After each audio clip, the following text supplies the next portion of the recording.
welcome to Reality Tea Times 2, the podcast where we discuss all the trash reality TV we love to hate. I'm Danica, and today we're going to be discussing the third drop for Love is Blind. We're going to be doing all 3 episodes in this one episode, so let's get into it.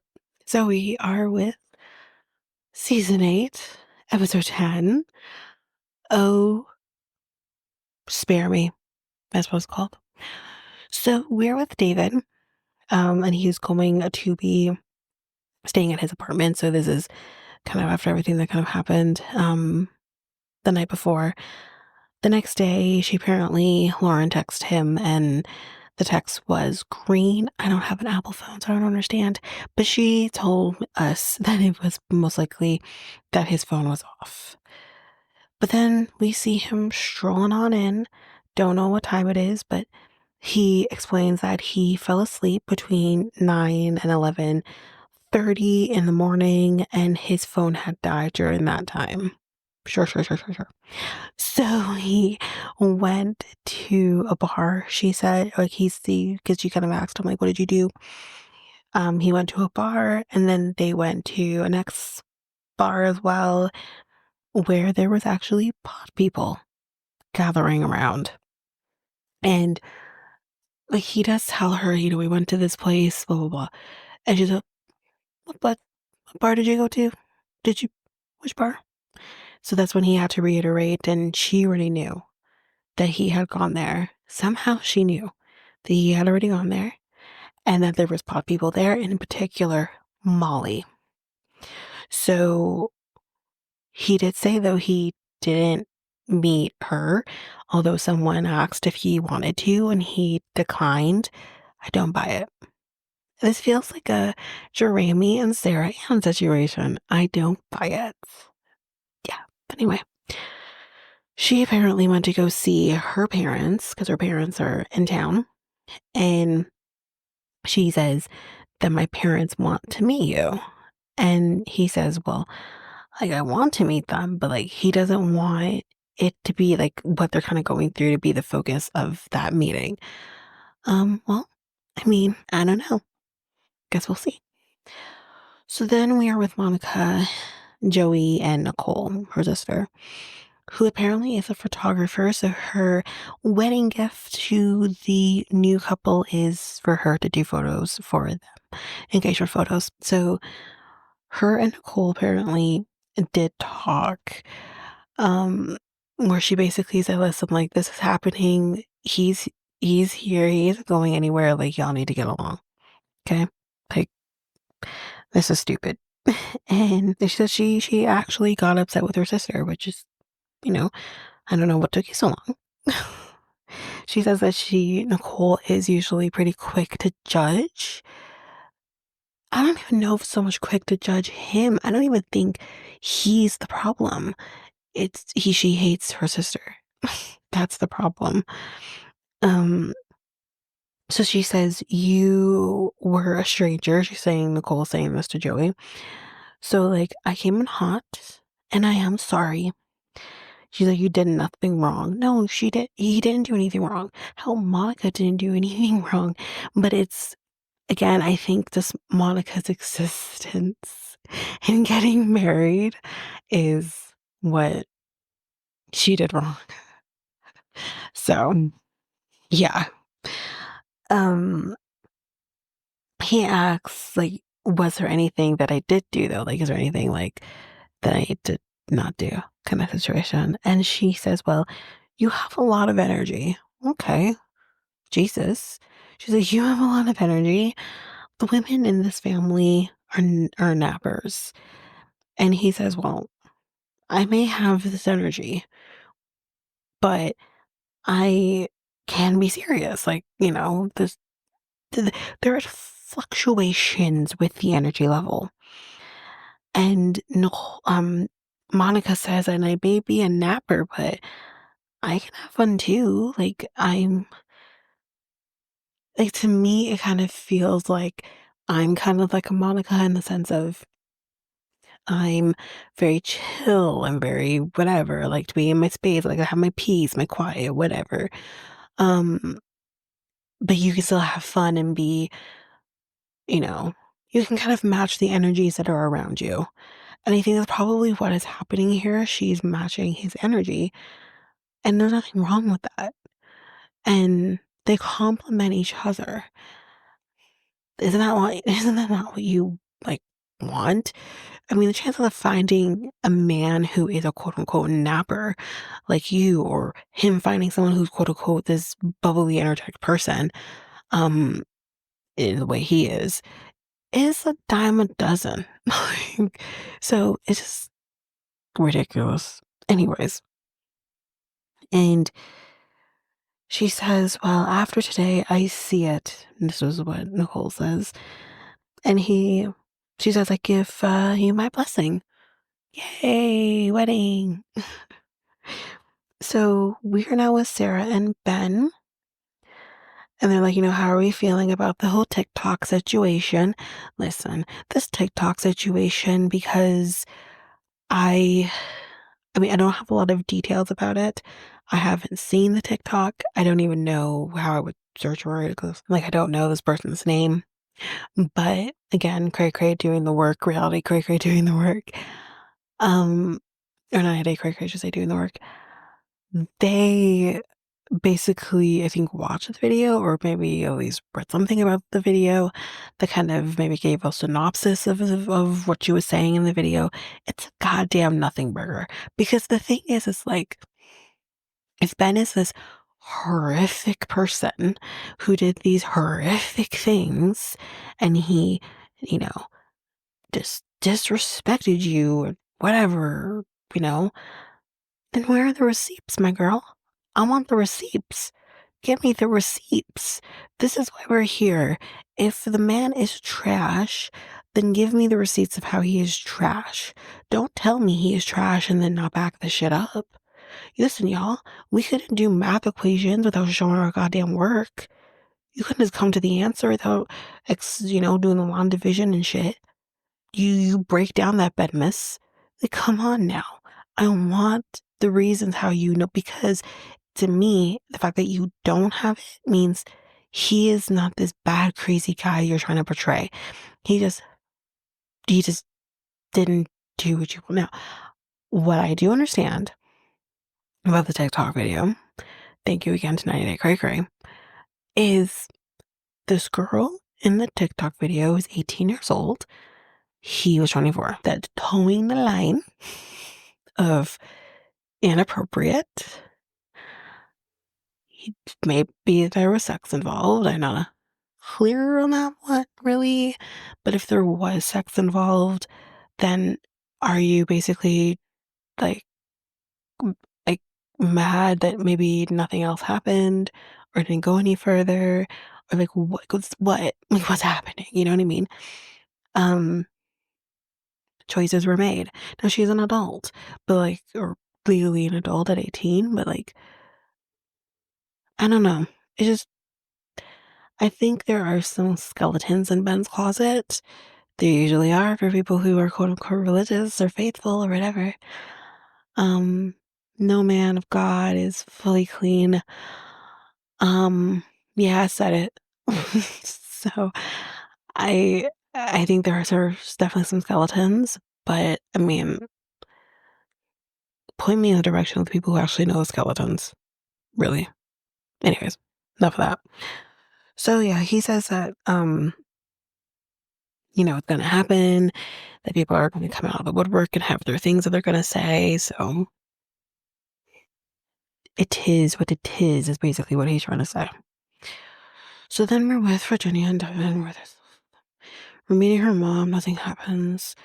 Her mom is a teacher, so they're kind of like, Devin's, oh, he's a coach, oh, she's a teacher, so Virginia says, or I should, sorry, Virginia has a little sass at one point when her mom calls her stubborn.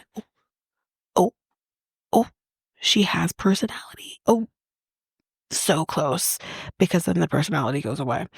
Um, and mom says, "You're kind of cute, you know." So yeah, it goes well. Nothing else to say. What can you say about two boring people? So we're now meeting Lauren's mom. Um, David is, dad's not going to be here because he didn't want to be on camera, but like he is going to meet him. So yeah, just off camera. He's basically says, "Oh, like my friends are the reason he wants to get married. His friends are having kids. I want that too. It looks fun." Listen, and I'm kind of the person who wants to have kids. Um, yes, kids are fun. Kids are great. Kids are, you know, the future and God's children and gifts from up above and all that. But don't get it twisted. It's not just fun. It is hard work, mentally, emotionally, physically, financially. It's a lot. And like, are you really sure you're ready? Like, are you for real, for real? For, because like you can give back the life, I guess, technically, but you can't get back kids. Like, and it's one thing to be, you know, uncle for a day, you give those kids back. Like, it's, I'm picking at it because I'm just like, I really don't think you're ready for marriage, really and truly. I don't think you're really ready for life and how hard life can be. And that's okay. He's young still, whatever. So I don't know. So yeah, he says that. So her mom says, like, so does your sister know Lauren is the most, boring person? Like, she's not like nothing to worry about. She's not actually trying to get clout or any of those things. Like, does is your sister crazy? And again, I'm frustrated because I don't want to go ahead, but I know where this is going. I'm sure for those people who are listening know where this is going. If you watch every episode, we don't get to meet the sister. I want to meet the sister. I don't care how we have to do it. I want to meet this crazy ass sister. Anyway, so, and she then continues on to say, "Oh, your friends are they good? They okay? Because like, damn, and do they know this is not about them?" Thank you, Mom. There's so many different people on this show, like the people's friends and families that need to be told this. Taylor's mom, this isn't about you, okay? Okay, okay, okay. TikTok girl, this isn't about you, okay? David's friends, this isn't about you. David's sister, this isn't about you. The quote unquote ex-boyfriend, this isn't about you. This shit isn't about you. You are just an extra in the movie. You are insignificant. You won't be remembered. This isn't about you. And that's the thing is, for David, though, he may know this isn't about them. But for whatever reason, which I think a pretty obvious reason, he is holding on to this because he needs to sabotage it. Whether it's he's not into her, which I think that's probably it. He's having buyer's remorse, which is probably it. Like all of the above. It's yeah, I don't know. It goes well otherwise though. Mom seems to like him despite all the nonsense. Then we have Taylor and Daniel, and again, not much really here. They go play putt putt and they have fun. And he's doing good and says that they don't call me Danny Balls for nothing. No one calls you that. No one calls you Danny Balls. Nobody on planet Earth, Mars, Jupiter, Mercury, Saturn, Uranus, Neptune, all of them, Pluto even. None of them call you Danny Balls. Okay? Sorry. But she wins, I think, or does win. I don't even know by one, but whatever. Then we're with Virginia and Devin again. Now, guys, breakthrough. This was the first time I wrote an entire paragraph, like a big, juicy paragraph to talk about Devin and Virginia. This is new. Let's get to it. So she asks him, is there anything that we need to talk about? Kind of, having this conversation with her mom maybe prompted some potential conversation. And she's, we're getting down to the wire. And I wrote, y'all, everything. Y'all need to talk about everything. Because I feel like you don't talk about anything. Like, what? So basically, she says, force yourself to ask me the tough questions, bitch. Force yourself to ask the tough questions because I feel like you haven't asked any. Like, anyway, sorry, I'm fine. Um, so he, she says, what about politics? Like, where are you standing with that? And he says that he's not super big on politics. She says, well, I usually vote Democratic, and she thinks that people should, have abortion rights. And he kind of flip flops a little bit. Some of the answers he gives here, I mean, it's weird. It's good, but yet I'm also not impressed. So yeah. So he kind of flip flops and he says, women, you know, should be able to have the right. It is our bodies after all.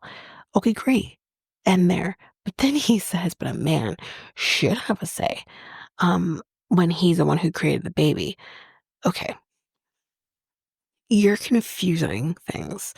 First of all, do couples decide to potentially have abortions? Absolutely.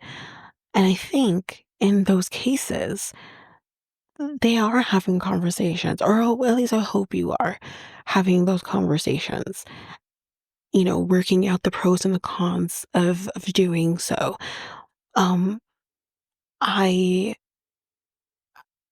but maybe there are situations where they don't want to have those conversations. At the end of the day, they don't have to, But then there are those people, because again, he says that, but again, I think he is thinking very narrow-mindedly.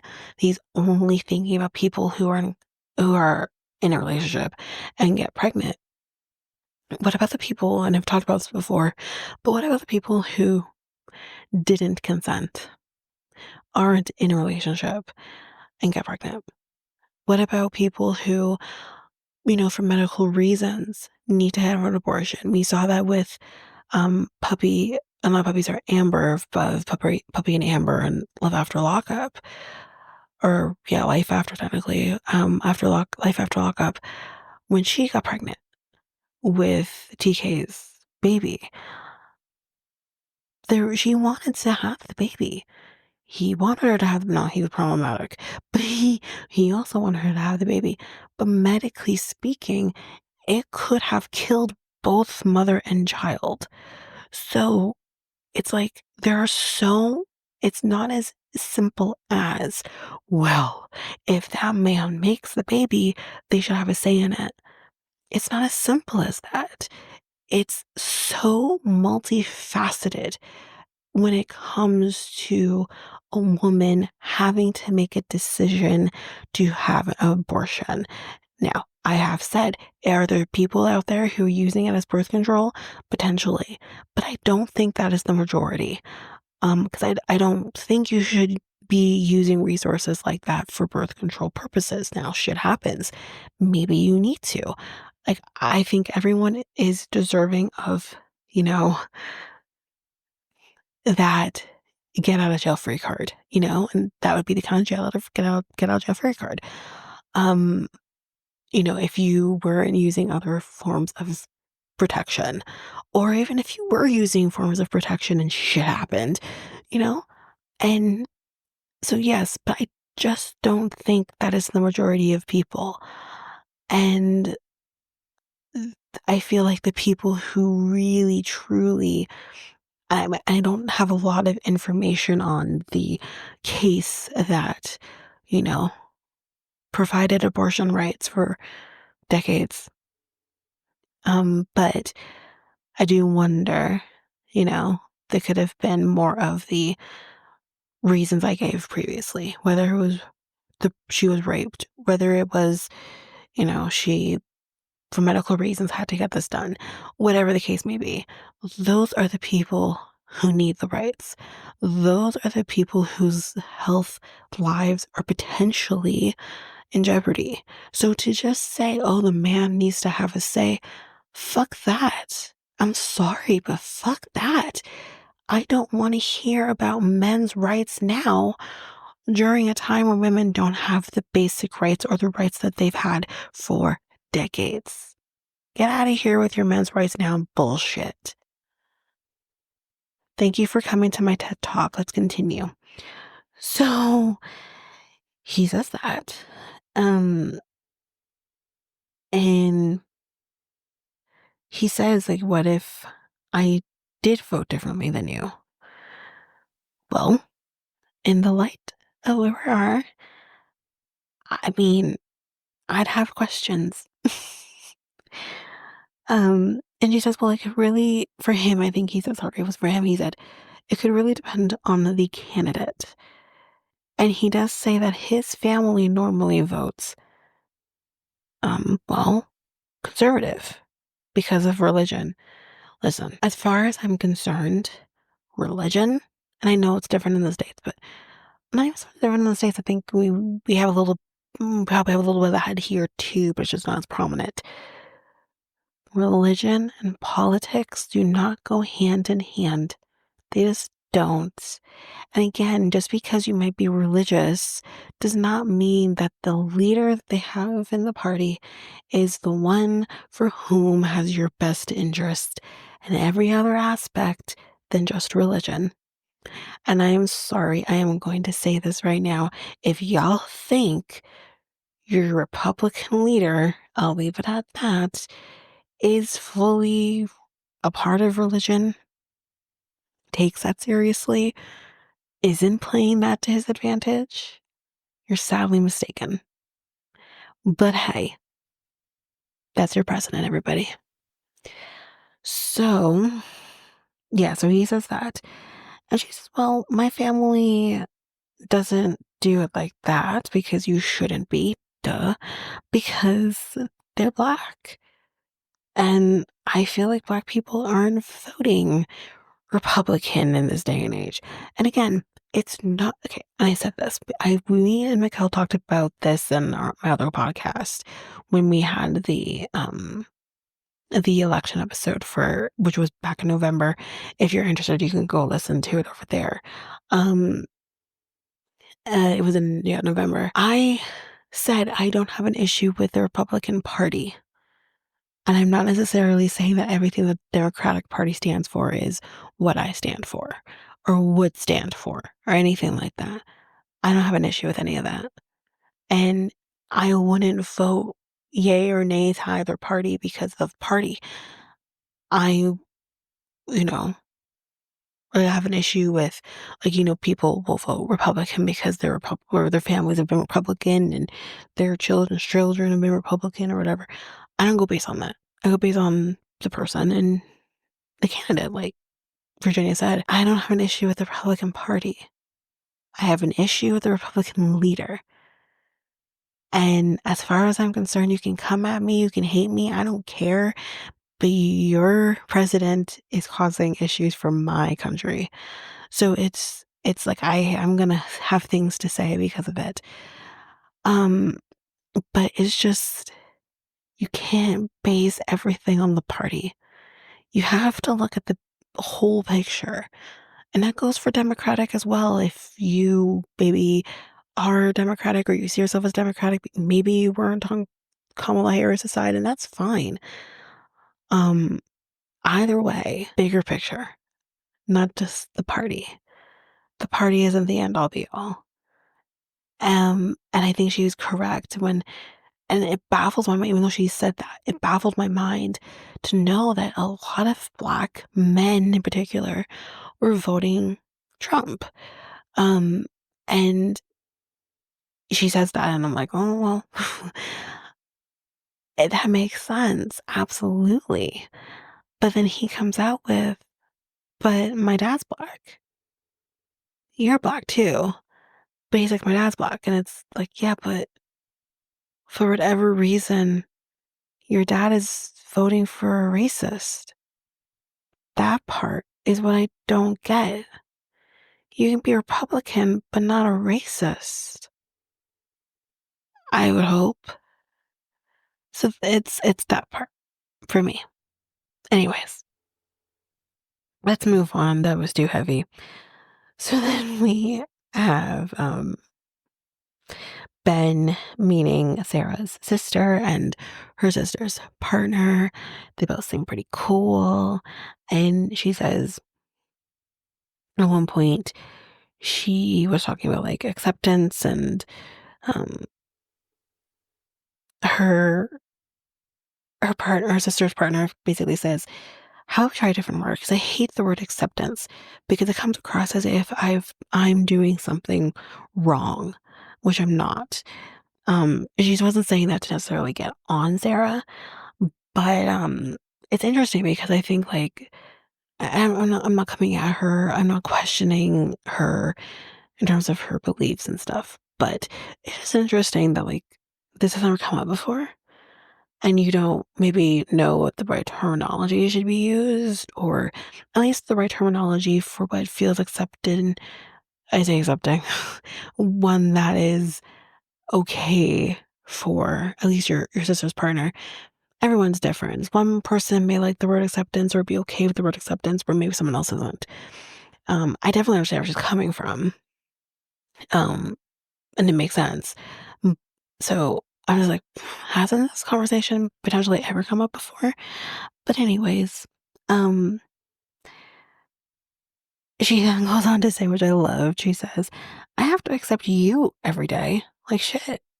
God made me in his eyes, in his image. Exactly. Just like Lady Gaga says, you were born this way, baby. Like there's nothing wrong with you. So her sister's partner is basically kind of spinning out some truth here about politics and the privileges of each of them, saying, he has privileges that we'll never fully be able to understand and have. But on top of that, Sarah, you have privileges that me and your sister will never fully get to understand. Because at the end of the day, yes, he's a man. He is a straight, cis, white man. He has privileges that none of us will understand. But on top of that, you are a cis, white, gendered woman and a straight woman. You have privileges that we don't understand or will never get to understand. Same goes for me. I will never fully get to understand. Okay. So I think like it really opens her eyes, and I think it's really good to hear this. But I still do question like, has these conversations happened before, or like what? Like, anyways. So then he goes to go get some drinks so that everyone can talk without him there. And her sister says, like, I'm struggling. Like, I'm actually struggling. She says, hard to accept something that we just don't fully understand. Um, we don't know much about him. And she's like, well, I hope to have your blessing, Sarah says. And I was like, but what do you need us to accept? Like, what do you need us to give our blessings to? Like, why do you feel a need to have that? And she said, well, you guys might be sorry. So yeah, I think her sister said this because you guys like maybe, connected in the pods or whatever, doesn't necessarily mean that he's like the one for you. Maybe he's not. Or I think the terminology, because I think she kind of said words like, we're the same. I feel like we're the same. And I think her sister kind of said, well, just because you guys are the same doesn't mean like you actually are, and you actually are meant to be like together. Like, you know. But at this point, Sarah kind of pleads her case a little bit. But her sister's just kind of not really, or they're, I should say, not really buying into it. She's like, I get that, but I implore you to take a minute because, like, this isn't real right now. Like, you don't fully, you don't know each other. Like, you're in La La Land. So that's that last part of this particular episode. We're now with Lauren and David, and they're bowling. And he doesn't like putting his fingers in the holes. And I'm like, Well, that's how you know that he probably sucks in bed. Okay. So he apparently told his sister that the relationship was actually going to, kind of stop here, but it's going to go much further, which clearly, like, that hasn't happened. And his sister is kind of viewing that as he's lying to her. And I think she also said to him, which seems really weird, says to him, "Well, like, why didn't you come to me? Like, I could have matched you up with people. I know people." Because that's like a step too damn far. Maybe he didn't feel comfortable doing that. And again, that's just kind of, again, going to show you're not trusting he can make the right decisions for himself, that you feel you know best. His sister's a narcissist, right? Like, she sucks. Um, so she says things could be like, better for them or easier for them if she was given the opportunity to meet his friends and his family. And he says, well, she's like, doesn't want to meet you. So why didn't you say this before? Why? Like, I feel like he's been stringing her along the last, few weeks here. He too sucks. Because it's like, if you knew, because I think, like, again, what were the chances that you were going to continue forward in this relationship with her if your family was going to be willing to meet her and your friends were willing to meet her? What were the chances that you would have actually done this with that knowledge? Probably wouldn't have happened. So how long have you known this for? Like, w- I don't know. Um, He says that, yeah, so he says that. He says, "My family doesn't meet just anyone, but she's not just anyone. She's supposed to be your fiance. She is the only one, the one." And that's something that you should be reiterating to your family. And I'm going to assume you're not telling them any of that. And he says, "I just don't want to waste your time or theirs." So again, that is telling me you don't want to be in this relationship with Lauren, and you've known this for a time and just didn't say anything to her. Um, so that makes you shitty in my book. That makes you shitty. You are officially a shitty human, sir. Shitty. Anyways, that is it for episode what episode are we on? 10? 10? 10 for this episode. We're going to take a break here, and when we come back, we'll jump in with episode 11.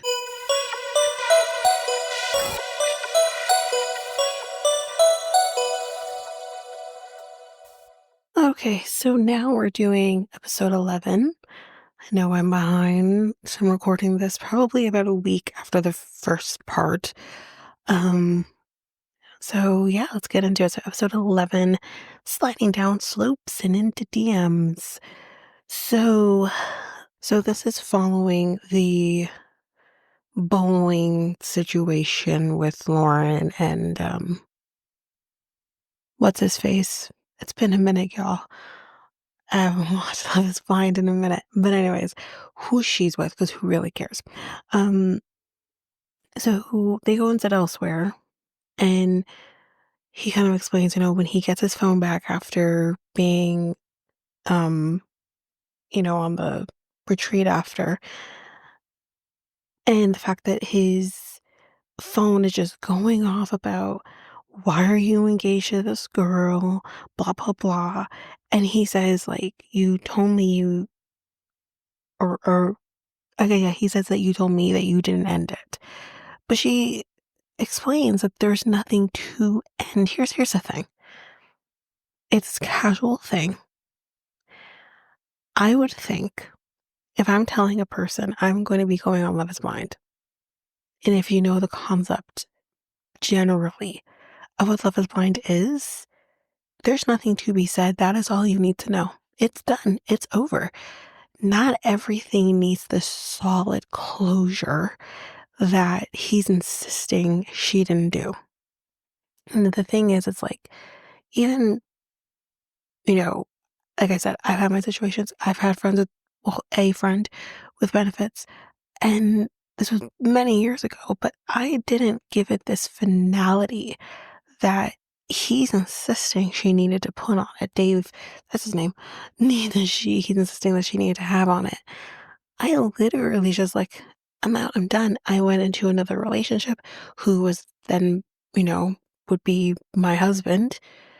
And that's the that's the conversation that needed to be had. Now, was I, you know, upfront with, like, I'm not saying Lauren wasn't upfront. She is upfront. He asked a question, she answered the question. And that's basically, I told, boyfriend at the time, say yes. This was what was going on before you. It doesn't mean nothing. There's nothing to be final. Now, did he go into this kind of thing of, oh, he probably has feelings for you? Sure. But he also understood and trusted me. I think that's the biggest thing. And again, maybe that's with time you get to know somebody, but I mean, me and him moved pretty quickly initially. He didn't know me any differently than Dave knows Lauren. And, if, sex is his determination, I also wasn't having sex in the beginning with my now ex-husband, but it was just like initially. And it's just, he trusted me when I said, even if he does, that is his problem, not mine. He had his chance, he blew it, it's over. So, and again, my situation was a lot longer than Lauren's. Mine was 2.5 years. Lauren is 2 months that she says that she was dealing with this person. It's nothing, at least for Lauren. And even if you don't trust that he's not over with it or he's coming in with ill intention, that's fine. But that is his problem, not Lauren's. You should be trusting her. But anyways, she says, well, that's not what I said. She's like, I said that there was no lack of closure on her. Like, she didn't need to have the closure or didn't maybe feel like he needed to have the closure or whatever. And he says, like, you told me I didn't end it and I should have. I think I mean, maybe she said it. I'm not even going to deny maybe she said it. But here's what I'm thinking. We were doing the lines. I think she's thinking, I didn't feel at the time I needed to give it this, again, finality. But with how you're taking the situation, how you're reacting to the situation, maybe I should have ended it and now I wish that I had so that we wouldn't be here right now. I don't think she is saying that she should have to close this out. I think she's saying that she should have because of how you're reacting to it, not because she feels that she actually needed that. So he's taking her words and just twisting it to how it suits him. So he's like, it's hard, knowing that he's texting you, which again is his problem, not Lauren's. And she says he was texting me to see what was going on before he he didn't know. And he's like, well, yeah, because you didn't end it with him. I mean, I don't know. Maybe he hasn't had friends with benefits or flings or something. But like, there's nothing to fucking end. There's nothing to end. It's ended before it's even damn freaking started. This is casual. There's no strings. There's nothing. Like, sure, you can kind of be like, okay, I'm done. But again, I feel like a person, I mean, again, maybe he can think that maybe she could have twisted the words or whatever. Again, we have his sister who we never fucking meet. Um, I never will. Um, kind of creating this, bug in his head in his ear about things. But maybe he thinks, she's playing the game. She has this boyfriend or whatever, and that's that, right? But I just don't think that's not Lauren. That's the thing, that's not Lauren. You can tell it's not Lauren. This isn't this isn't North Carolina. This isn't season 5. These people are pretty freaking normal for the most part, except for certain people, like Dave. Um, but everyone's pretty normal for the most part. So I just don't understand why he can't understand that there's just nothing to end here. Anyways, let's continue. Um, he says, "Well, my friends wouldn't lie to me, so you're basically saying she would." And again, I'm okay. I'm not even saying his friends are lying. I'm not. I think in their mind, think this is what it is because the person dictating that is not a reliable source. And like, I think we need to have these two people in the same room to put their 2 cents into everything and see where that goes. But at the end of the day, I don't trust this person, so I don't care. But it's just like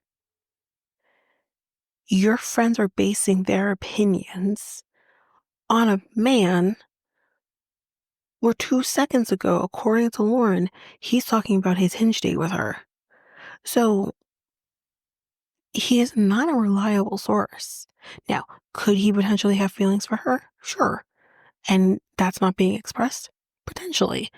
But something tells me that's not the case. Something tells me that has been explored by these two and it went nowhere. And they landed on, well, the sex is good. So we'll do that instead. So it's just like you're relying on a person who's not a reliable source. And in turn, saying, well, my friends wouldn't lie to me. Well, your friends may not be lying to you, but he is. He potentially could be lying to them, in turn lying to you, knowing that the information is going to come back to you. But then again, you're supposed to be engaged to this person. Yes, I know you don't know her from Adam, but like you are supposed to be engaged to her. You're supposed to be getting married in what, 2 weeks at this point. You're supposed to be getting married, and you should be able to put the shit aside.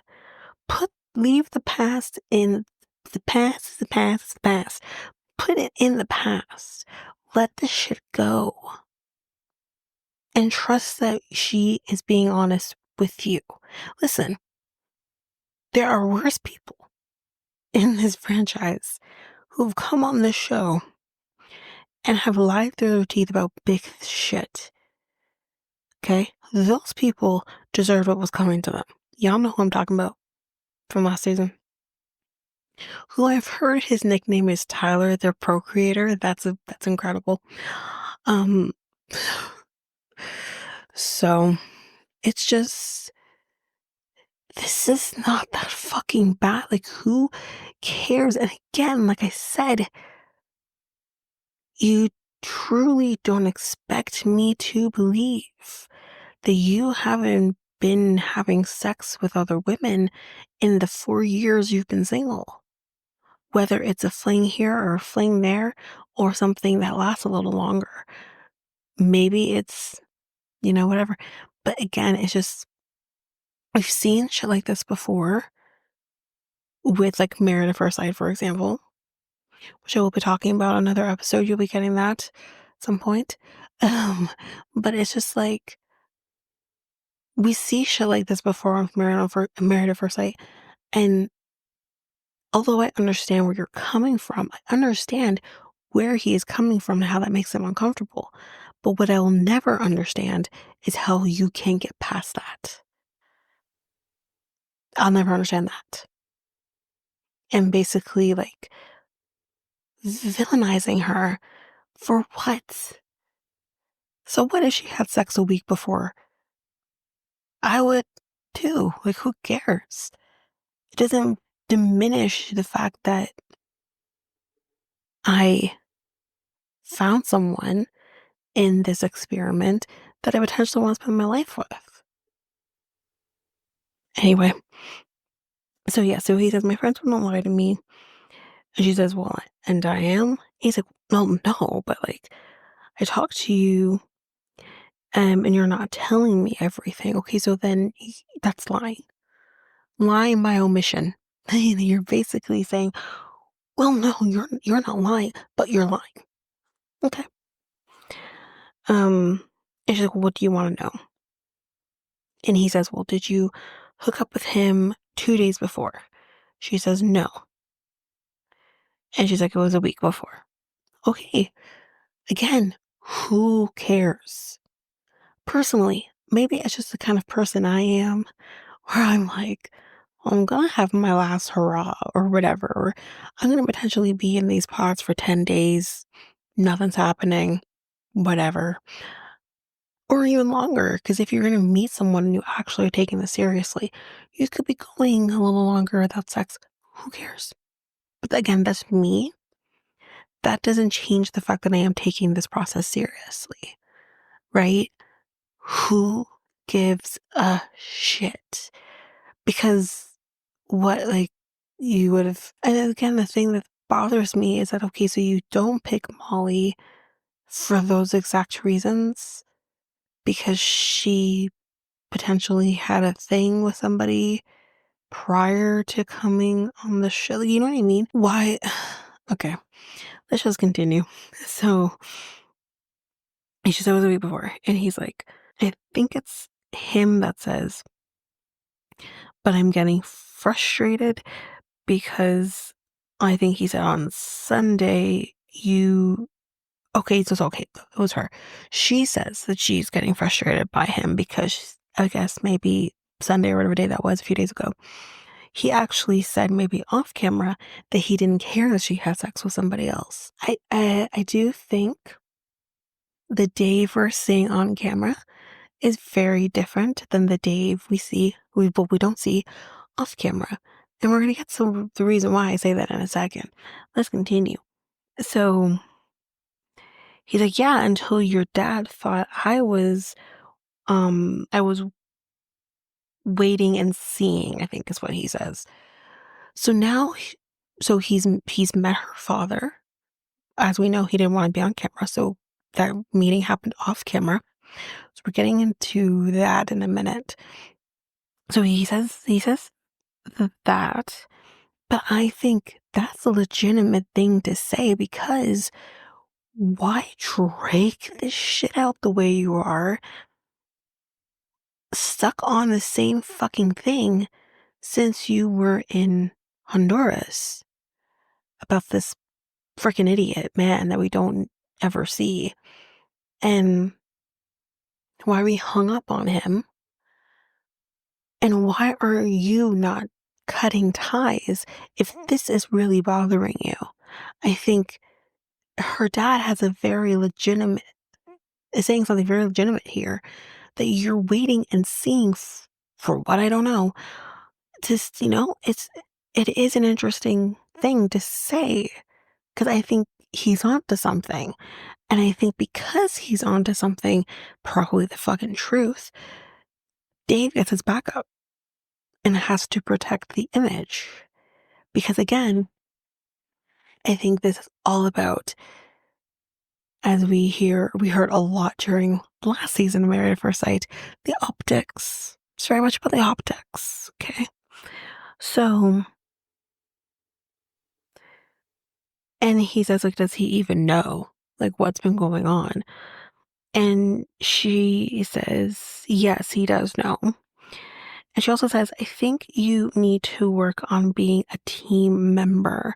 Because again, part of this, I don't need to say this, part of being in a relationship is being in a team. You are fighting for the same thing together.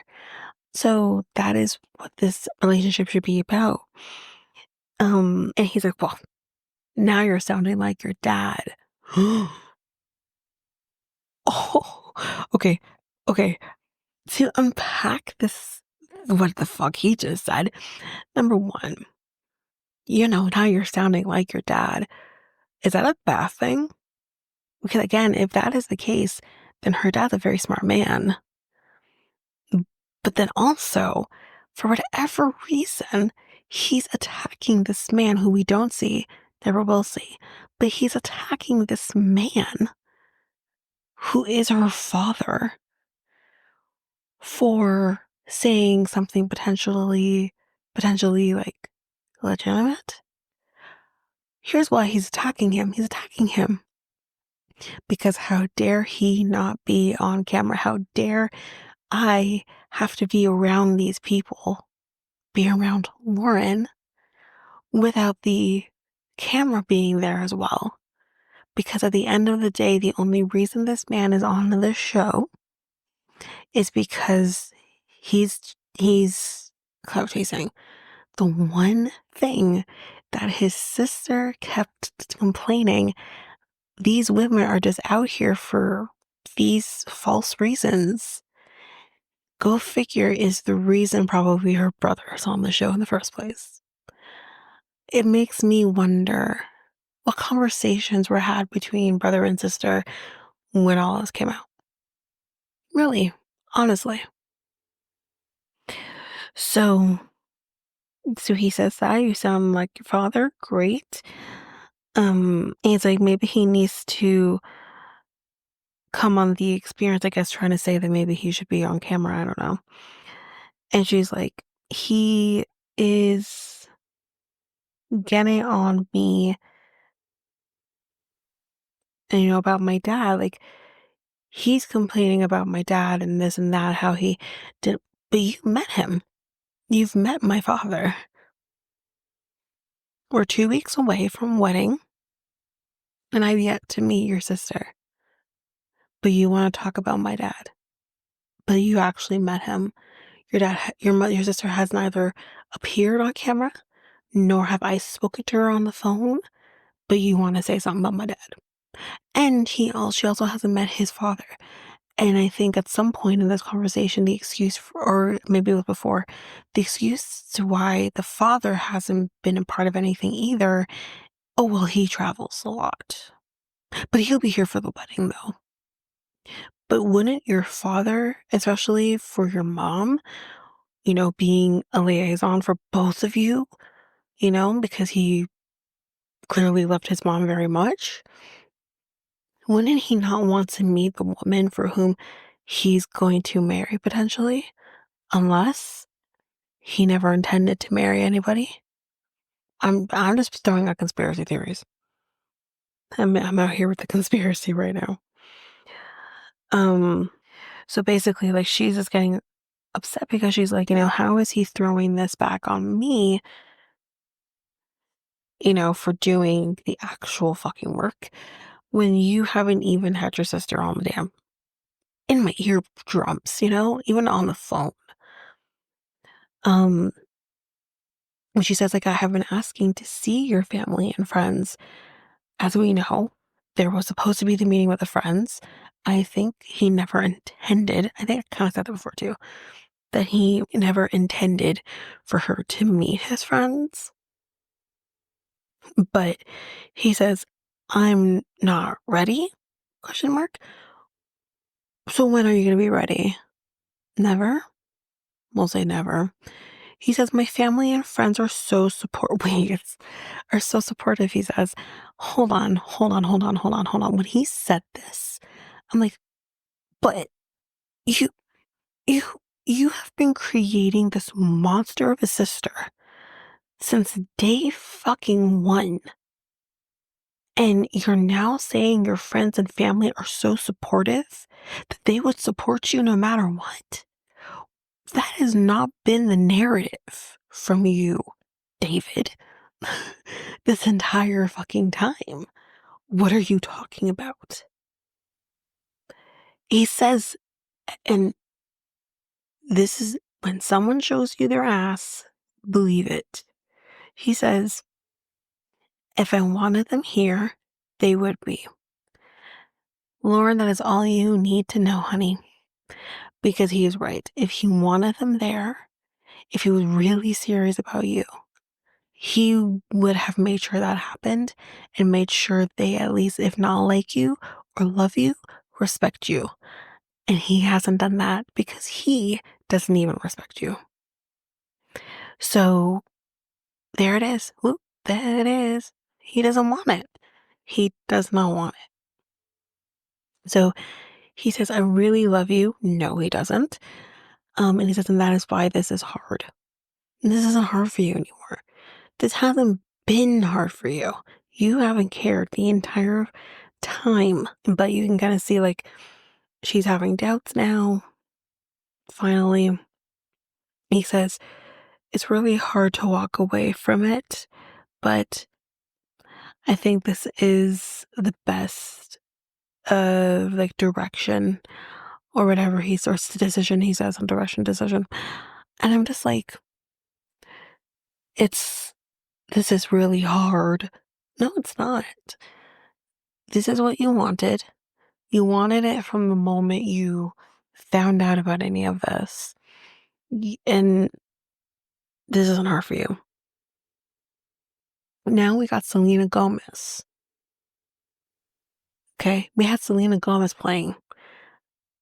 I needed to lose you to love me, I think is what the song's called. A song that I definitely cried to a few times. Yep. But this is a song they have playing, and I'm like, God damn the budget. Okay, so he says, I feel like I let her down because of my ego. You know what? First of all, A, that's a lie within a truth, but you don't care that you let her down. So that's a lie. But what is true is you also did let her down because of your ego. But I also think you, like I said, I don't think you really care that you let her down because I think this was always going to be the end result. But, anyways, she says her seeing a guy before is so normal. And I agree. Or he's saying her seeing a guy before is so normal. So you're already contradicting yourself the minute you do this breakup. If it's such a normal thing, according to you now, why couldn't you gotten past it? He's like, love is blind, he says, but marriage is not. Okay, that's true. Um, then, or I shouldn't even think love is blind, but totally honest with you. Anyways, then she gets up and she leaves. Good for her. And she says, this wouldn't matter if he actually loves me. Exactly. If he loves you, if any man loves you, this wouldn't matter. Listen, I've had my shit. I've done my shit. My boyfriend, same. He has done his shit, whatever. And we know about each other's shit. It's fine. But I'm not turning my back on him, nor is he turning his back on me because of something that he doesn't like or something that I don't like. Who cares? It's his past. It's my past. It didn't involve you. It didn't involve me.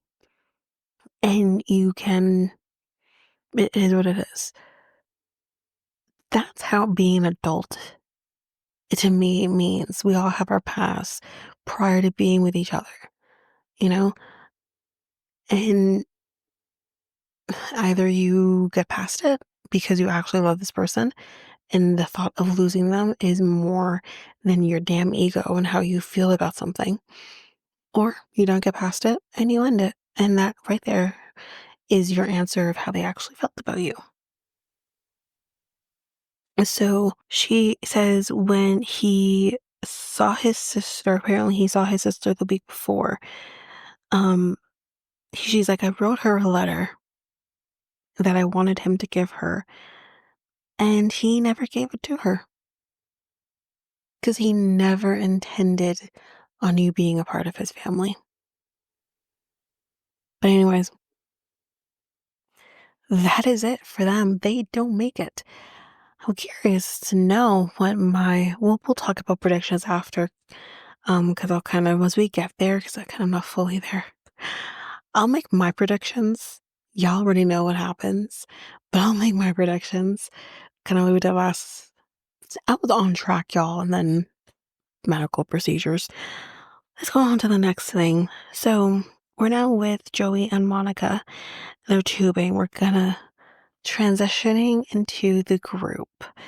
Um, we have all the couples here, and this is the meetup, which honestly was good at moments, but underwhelming at others. But we'll get to it.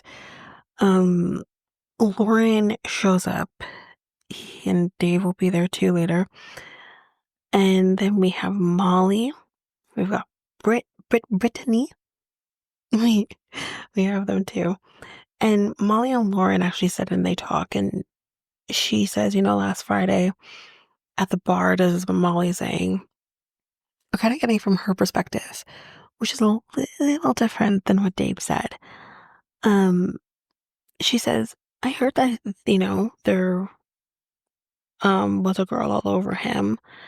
Um, so that kind of goes to show again, he didn't care. This is the thing.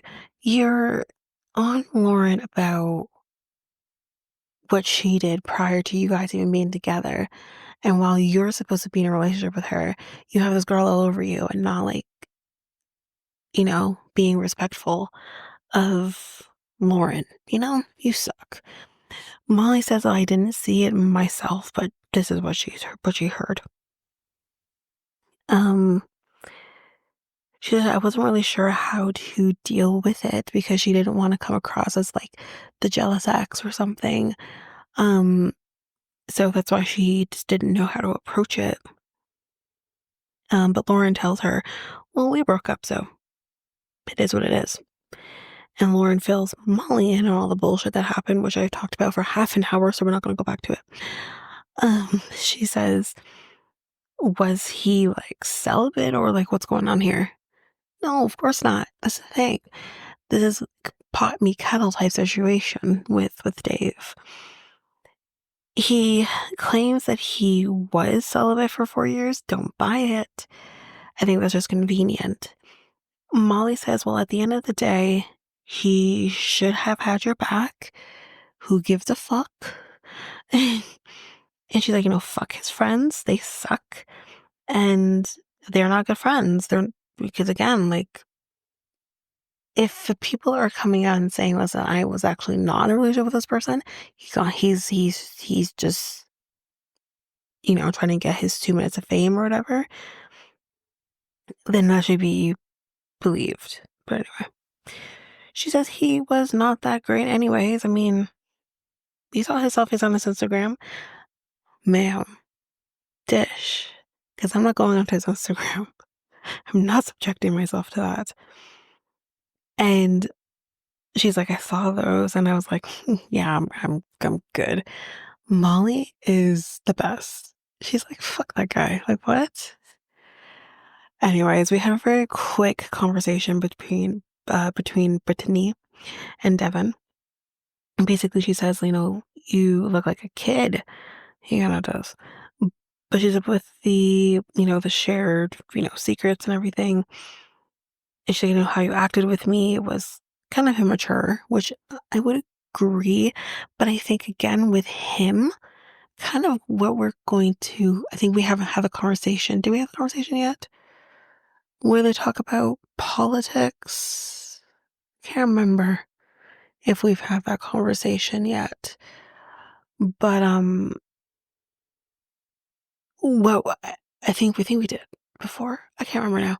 Sorry guys, I can't remember where I'm at, but whether it was before this or whether it's after this, kind of knowing where he lies with his politics, it's I think it's not surprising now to kind of know like where that reaction came from for him.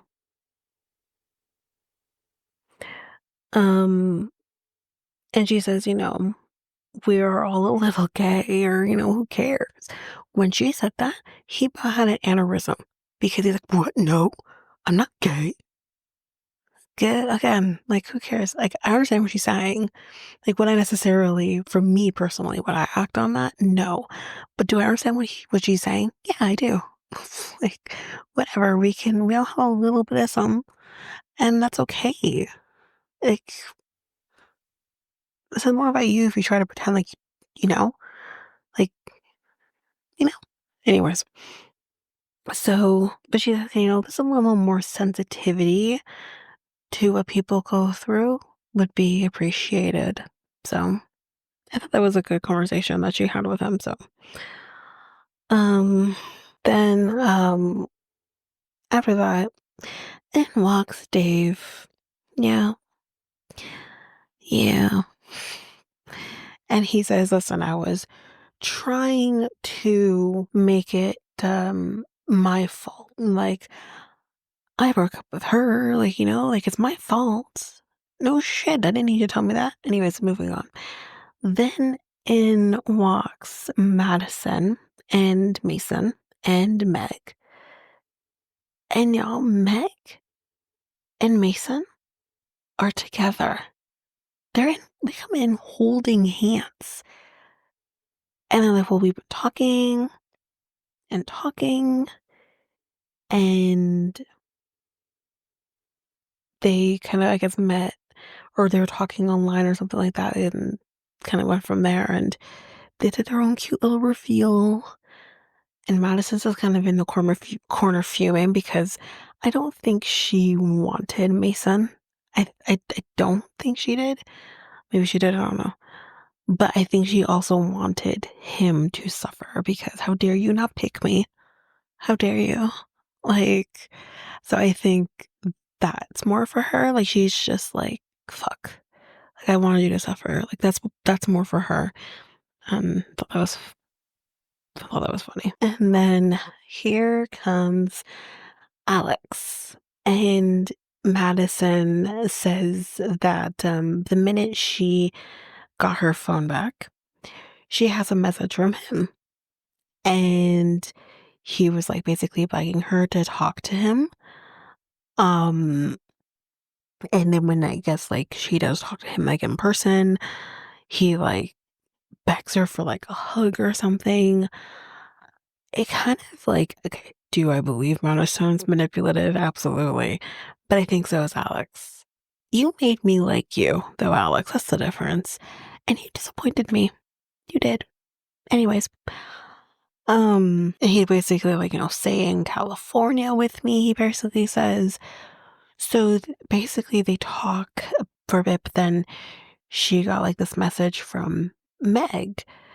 And she's like, I felt like he was kind of pitting us against each other. This is what she's saying about Alex, not Mason. Apparently, in the airport, he was basically saying, like, fuck Mason, blah, blah, blah. The same person for whom he's like, oh, Mason's a good guy. Like, why did you say things to Meg? But in the same token, he's saying, fuck Mason. That's weird. And I don't know, she could be lying, but I don't know. And she basically was hearing that he was also talking shit about her. So yeah, he sucks.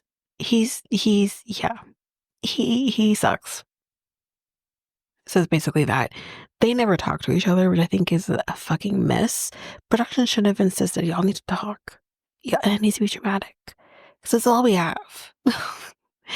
So then Molly and David talk, and Molly says, so you told me um you tend to push people away because I guess that's what's easier for you. I don't know. And she's like, and what I heard about this whole situation, it kind of lends me to think like you're pushing her to break up with you. Yeah, because especially like I don't think he gives a fuck about Lauren. But here's the thing. He can't come across as the bad guy. So of course he needs to insist that she breaks up with him. So he's like, no. What? And she's like, well, like, why not defend her? Because he doesn't care. He's like, well, I did. No, no, you didn't. He says, what if the roles were reversed? Who cares? Thank you, Molly. Who gives a fuck? And he says, but I do. But that's the problem. You're too in your damn head about how people will look at you or how people will perceive you. That, okay, maybe you're not shallow and you quote unquote don't care how a woman looks, but you damn well still care about how you look. So she says, when was the last time you had sex then? And he's like, uh, uh, hmm, I don't remember. How fucking convenient that you don't remember when you had sex. I feel like even if it's been a short period of time, you're going to remember. If it's been a long time, you're going to remember. For example, I haven't had sex in over a week. Easy peasy lemon squeezy. That's what you would say because you remember. So this I don't remember doesn't make any sense. What are you talking about? So he brings up the whole he brings up the sister and he makes the comment that, she says, you can go on your little show, but like don't get engaged. Then why go on the show? Because the whole point of the show is that you're going to be getting engaged and hopefully married at the end of this. So Molly says, do you know who Lauren is? And the fact that, like, as her mom says, is the most boring person, but that's not what she says. She's like, she's not that kind of girl. Like, do you realize? And she's like, you couldn't defend her. Like, you couldn't tell your friends this is who she is. And she's like, or he says, it's not that easy. It should always be easy. When it comes to defending the person you're with, it should always be easy. And she's like, do you still love her? He says yes. I don't believe him. Um, but I think he never did. And he's like, or she says, okay, so how about you just forget the sister? Let's, do what you need to do. Let her meet your sister. Maybe we could, have that be the first step. And he's, or I don't know if she says this or he says this, but one of them says, well, anyone who meets her will love her. So then what the hell is the problem? And he's like, or she says, I think you can make it happen, but you're making excuses as to why it can't. Because he doesn't care. He doesn't care. Maybe I'm being mean and he actually does care, but I don't think he cares. So David then goes and he talks to Lauren, which is just such an awkward encounter between them. He says, I suck at admitting that I'm wrong. Okay. He says, I don't want to, um, to defend you, to my friends or my family, I think is what he says. But, or maybe she says, like, I don't want you defending me to them. I can't remember exactly who said what here, but he definitely is the one that says, um, it was my fault. Well, yeah, like, who else's fault is it? You hold this. Anyway, um, he's like, it was my ego getting in the way. He's like, I had like a long day. Like, it was me. I had a long day. It was so bad. No one cares. But it's like, I had a long day. I was kind of, sad to see your stuff was gone out of the place. Again, did you think her stuff was going to stay there? I'm surprised that your stuff is still there. Like, I just don't understand, like, what did he want from her? Um, he's like, "I wanted to text you, but I didn't. I didn't text you."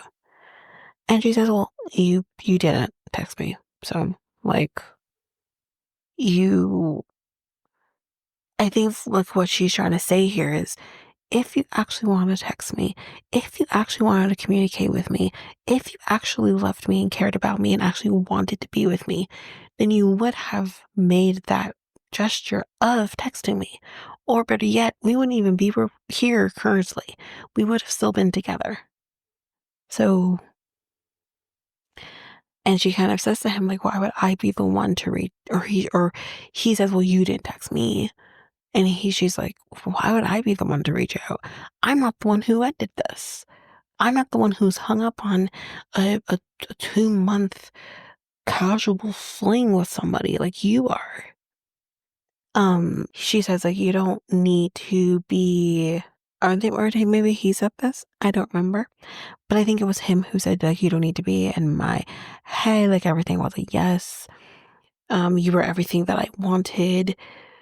And then I think, like, she says, "Love is doing anything to take care of that person. I know this is real. You, don't need to say anything to that." Or he says, "You don't need to say anything to that." And she says, I want to believe you, but it's hard to fully," which, yeah, duh. No, there's nothing to believe here.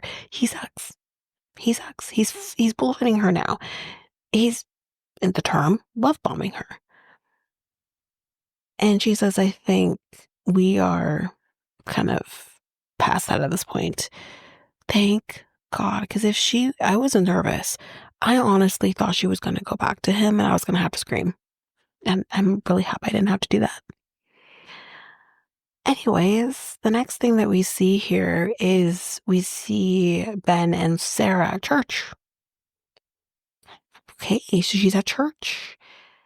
And if to me, maybe I'm mean again, but it felt very Hillsongy. It felt like very, very Hillsong. I don't know. But she does initially, to me anyways, looked really uncomfortable. Um, and I felt also just kind of like some of the things that the sermon, I don't know, it doesn't feel right to me. But however, or I think the person was like saying, like, bring people to God. You feel upset that you haven't, just bring them to God or something like that. It was just, I didn't like it. But she, at least it appears that she liked it. She's fine with it. She's whatever with it. Okay, maybe I'm again. Just, I don't know. Organized religion is a problem for me. Anyway, that is that. The next thing basically that we talk about here is that they do the wedding dresses. So basically, we're just going to tackle through this pretty quickly. There's a couple things happen before the wedding dress shopping. Virginia and Devin are doing dance class. Fun, fun. Joey and Monica, we play pickleball. They're having fun there too. And then Taylor and Daniel are doing Christmas cards, or they're doing Christmas ornaments as their wedding favors. So that's basically what they're doing. It's cute. It's cute, I guess. Um, and like they're doing like pictures of themselves or basically whatever. Um, and I think she was wearing the same dress she wore for the reveal. So yeah. And they start playing Stefani and Blake Shelton Christmas song that they have there. Anyways, now somebody dress shopping. And we're just gonna go through this pretty quickly here because we do have Nick and Vanessa kind of show up and do whatever. Not too sure if I finished this episode, come to think of it, because I only have the one person written down here, but I know I saw more than one person's wedding dress. But Sarah's dress looked very pretty. I thought she looked very pretty. Um, Wonder if there was more. Hold on. Okay, yeah, I did finish the episode, but I guess the only person I talked about was Sarah's dress. Maybe it's because I didn't like anyone else's. I don't know. But anyways, that's basically it for this episode because this is a very long one. So I will do the next two in one single episode, and then the reunion will be on its own. So at the end of episode 12, before we enter into the wedding episode, for just my fun purposes and let you have fun while I do this, I will kind of just do my predictions of who's left, if they're going to continue to, if I think they're going to get married or not, if I continue with my prediction from earlier, and we'll take it a step further and decide who is going to say yes or who's going to say no. So we'll do it at the end of episode 12, but we're going to end it here. But yeah, that is it for this episode. Okay, so actually, there is more to episode 11, so you're getting this just a little bit at the tail end here. It's not much. So Monica's dress was very simple and elegant, but that slit was fire. I liked her dress. Taylor's dress is also very gorgeous. Virginia's dress is also very pretty. It suits her. And then we see basically Virginia printed off the prenup agreement. And he asks, like, what if someone asks, why would you need one if you're planning to stay married? Who asks those questions? And again, what does it matter if they do? Because they're not the ones in your marriage. You two are. So you two have to be okay with the parameters of your marriage. So who gives a fuck? Again, these men care more about what people think versus what they think. Anyways, he says, I might have to have a lawyer look at it, or maybe my parents, just someone I trust. Which again lends me to think, so do you not trust Virginia? And don't fucking get your parents involved in this. Do not get your parents involved in this. If you want to go have a lawyer look at it, that is one thing. Do not get your parents involved in your prenup situation. I feel like that's a recipe for disaster. But anyways, that is that. That is the end of episode 11. So yeah, again, like I said, we'll do episode 12 and then the wedding episode in the next episode. And then now that's basically that. So now that is officially the it for this episode. So if you like what you heard, please rate, review the podcast on either Apple Podcasts or Spotify. Also, don't forget that you can also share us with everyone in your life if you really love this. And I do want to read those reviews. I'm definitely getting 5-star ratings, but I want to read those reviews. So send me those reviews and I'll read those 4 and 5-star reviews on the podcast. Also, we're on every one of your favorite podcast apps. Every one of them, including you can find us on YouTube at Reality Tea Times 2. If you want to connect with us, you can do so by going to either Facebook or Instagram at Reality Tea Times 2. You can also find us on Twitter, TikTok, Reddit at Reality Tea Times 2 Pod. We also have our email, which is at realityteatimes2 at hotmail.com. Definitely want to hear from you guys. And we also have our new website where you can listen to all of these episodes. You can review the podcast on there as well. You can connect with me in any way, all the stuff. It's all there. And you can find me there at www.realityteatimes2, all spelled out, .podpage.io. It's there. And don't forget, I also have my other podcast with my friend Mikkel, Next Take Podcast, where we talk about all kinds of different topics. But you can find us on any of your favorite podcast apps over there as well. Or you can also go to YouTube and you go to Next Take Podcast, as well as our website, which is solo.to/Next Take Podcast. So yeah, there's that, and that's basically that.